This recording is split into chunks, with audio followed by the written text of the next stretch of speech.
Aujourd'hui, la géopolitique a pris le pas sur les rapports entre les peuples. Et c'est ça le problème de fond. C'est-à-dire qu'on n'hésite pas au Nord à falsifier l'histoire du Sud, alors que tout le monde sait que c'est dans le Sud qu'est née la civilisation. Vous savez, les Européens, il n'y a pas si longtemps, c'était des nomades. Les Arabes, c'était des nomades. Les Juifs, c'était des nomades. Les nomades ne construisent pas de villes. C'est pour cette raison que l'Europe, c'était une femme africaine. Et les villes existaient avant l'arrivée des Occidentaux en Europe. Son frère Cadmos, c'est lui qui a apporté l'écriture aux Noirs qui vivaient en Europe. Les Européens sont arrivés après. Quand vous prenez par exemple la Rome antique, mais savez-vous que des Noirs vivaient en Italie avant l'arrivée des Caucasiens? C'est eux qui ont inventé l'Empire romain, qui avait la première cité de Rome a été fondée par ces gens. C'est eux qui ont inventé le latin, c'est eux qui ont inventé la notion de cité, c'est eux qui ont inventé les monuments, c'est eux qui ont inventé le système hydraulique, les ponts, les aqueducs. Mais les aqueducs existaient déjà en Italie avant l'arrivée des Caucasiens. C'est de cela dont il s'agit. C'est-à-dire que l'Europe se sert d'une histoire qu'il invente. L'Europe invente une histoire pour se glorifier auprès des pays du Sud, sauf que quand vous allez dans une bibliothèque, vous dites, mais attends, le gars il se prend pour quelqu'un qui a tout inventé, c'est-à-dire il aurait eu un cerveau au-dessus de tous les autres cerveaux. C'est pas possible. Ce qui colle pas, c'est la dimension du nomade. Je vous prends un exemple. On vous dit que l'Afrique, comme elle est polythéiste, elle ne peut pas rentrer dans la sphère de la modernité. Mais on vous fait regarder la Grèce. Mais savez-vous que les Grecs étaient polythéistes ? Donc quand les Grecs sont polythéistes et on vous dit que le logos vient des Grecs, le fait qu'il soit polythéiste, ça dérange personne, mais quand c'est l'Africain qui parle dans son logos, on lui dit qu'il était polythéiste. À quel jeu vous jouez ? Est-ce que vous comprenez l'affaire? Parce que regardez, l'Afrique a toujours été monothéiste depuis le début, regardez les textes. Mais quand est-ce que l'Europe a adhéré à la pensée monothéiste? C'est à l'époque de l'Empire romain, en 325 avec le concile de Nicée. Est-ce que vous vous rendez compte du retard pris sur l'Afrique? Il y a un retard énorme. Bon, je vous donne un autre exemple. Aujourd'hui, tous les Noirs veulent aller au paradis. Bon, mais je tiens quand même à rappeler à tout le monde que le mot paradis est une invention du monde noir. Que lorsque vous faites des congrès mondiaux de théologie, on vous dit celui-là disait poussière, poussière, tu reviendras à la poussière, l'autre dit tu reviendras à la terre, l'autre dit c'est la shéol, l'autre dit c'est la dès. Mais l'Afrique a dit c'est la vie éternelle et qu'on retourne au paradis, ce qu'on appelle les champs de Yalou. Et comme cette idée-là était tellement puissante, il y a eu le deuxième Big Bang. Vous savez ce que c'est que le deuxième Big Bang? Le Nouveau Testament. Parce qu'on n'a jamais vu un premier Big Bang et un deuxième Big Bang. Mais le problème, c'est que l'Ancien Testament, heurté à la pensée africaine, ça a fait boudoum. Donc, résultat des courses, il a fallu écrire un deuxième texte. Sauf que ce deuxième texte, j'ai écrit un livre.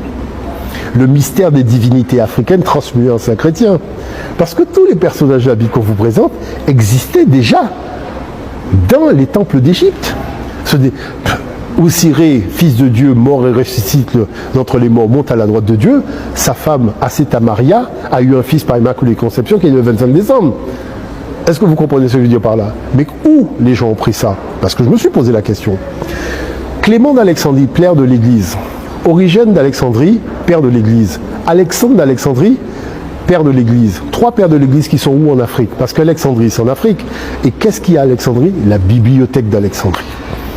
Donc ces gens, en fait, ont simplement copié les textes. Et aujourd'hui, vous avez quelqu'un qui sort de l'Europe et qui organise une escroquerie intellectuelle sur le monde africain, en venant faire croire que la première fois qu'on a dit « Notre Père qui est aux cieux », c'est venu de chez eux, alors que c'est écrit dans les temples d'Égypte. Jean-François Champollion l'a dit, il l'a montré. C'est-à-dire les textes qu'on vous présente comme des textes extérieurs d'Afrique sont bien écrits, notamment dans le tombeau d'Ounas. On vous fait chanter « Jésus, oh, il est vivant, il n'est pas mort ». Mais dans le texte du tombeau d'Ounas, c'est marqué « Il est vivant, oh, Ounas, il n'est pas mort ». Donc vous changez juste le nom du personnage, vous gardez la même phrase et vous venez me coloniser. Mais c'est quoi ça? Je vous prends un autre exemple.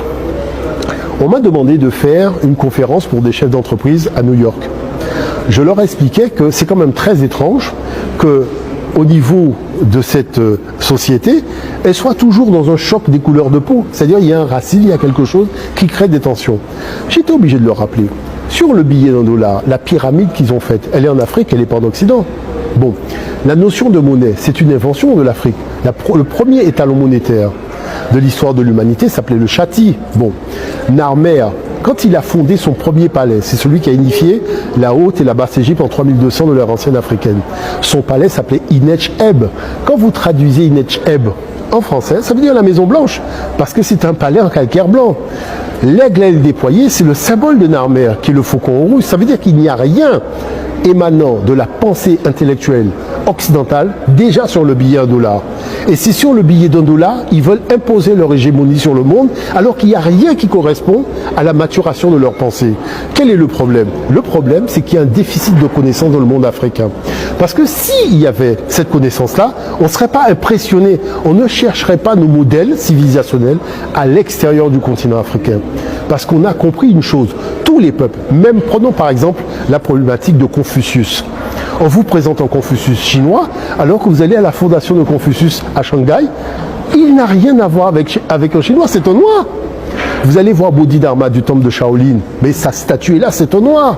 Donc comment ça se fait que vous voyez des choses que vous externalisez par rapport au nombril africain, et quand vous rentrez et vous allez regarder, mais dites aux Africains qui voyagent en Asie d'aller dans les musées. Tous les Asiatiques que vous voyez là aujourd'hui, il n'y a pas très longtemps, leur arrière-grand-mère était noire avec les cheveux crépus. Et c'est ce que vous voyez dans les musées. Donc, et qui a élaboré la pensée au niveau de la philosophie et de la théosophie en Asie? Ce sont leurs ancêtres noirs. Ce sont en Inde, Krishna, Vishnu, ce sont des noirs. Même si on vous les présente blancs aujourd'hui, mais allez voir dans les musées, ce sont des noirs. Donc la problématique de fond, c'est que l'Afrique ne peut pas se laisser coloniser par la pensée de ses pères et de ses mères. Il y a un déficit de connaissances qu'il faut régler. Et c'est par l'enseignement qu'il faut le régler, c'est par les médias aussi, c'est par le fait d'aller dans les écoles. Vous savez, j'ai déjà vu 14 000 enfants dans les milieux scolaires, puisque pour moi, c'est important de montrer aux enfants comment, à partir des mathématiques africaines, eh bien, on a repris le système de calcul pour inventer les codes binaires informatiques.